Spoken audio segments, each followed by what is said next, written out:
Bienvenue sur Torata pour le Flash Info de la Paracha de Re'eh. Re'eh, c'est Moshe Rabbeinu qui adresse des sommations aux bénis Israël en leur demandant de voir de plus près les bénédictions qui seront accordées à celui qui respectera la Torah et les mitzvot, ou au contraire, les malédictions qui seront prévues dans le cas échéant.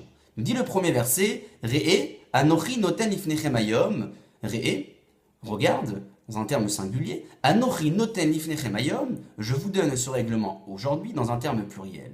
Nous explique le Rav Moshe Feinstein qu'un mérite initialement prévu pour une bonne pratique réalisée par l'homme pourra lui être retiré à cause de la génération de mécréants dans laquelle il vit. La Torah nous rappelle que nous sommes tous responsables les uns des autres.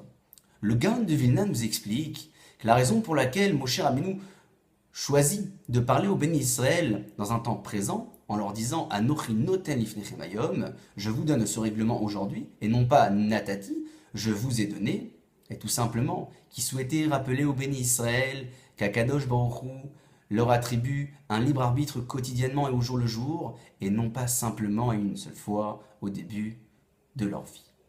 Dit Moshe Rabbeinu aux bénis Israël, voici la bénédiction qui sera prévue pour celui qui aura fait le choix d'écouter. En revanche, il existe également une malédiction qui sera prévue pour celui qui aura fait le choix de suivre une autre divinité. Afin d'éclaircir ce point, le Rav Yonatan Ebeshitz nous rappelle ce passage du Talmud présent dans le traité de Kiddushin, page 40a, et disant qu'une bonne pensée sera comptabilisée par Hakadosh Baruch Hu comme une bonne action, ce qui n'est pas le cas pour la mauvaise pensée, et heureusement pour nous. C'est pourquoi, dit Moshe Rabbeinu au béni Israël, voici la bénédiction qui sera prévue pour celui qui aura fait le choix d'écouter, ou même simplement de penser correctement. En revanche, la malédiction sera, elle, prévue à l'encontre d'une personne qui aura fait le choix de suivre et pratiquer réellement une idolâtrie en tout genre.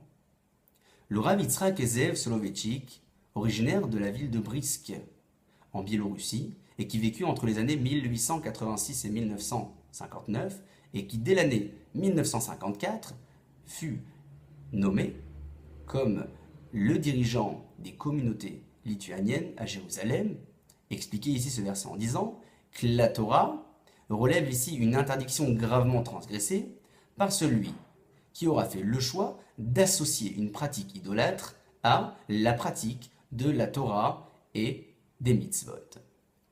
Pour conclure, nous dit le verset que les bénis Israël avaient reçu l'ordre de détruire les autels et idolâtries en tout genre, pour enfin atteindre ce verset nous disant les shirnot idreshu vatashama, en parlant de celui qui aura espéré la proximité d'Akadosh Baruch Hu dans le quotidien afin de pouvoir atteindre ce niveau d'excellence qu'est la terre d'Eret Israël avec la reconstruction du Beth Amikdash.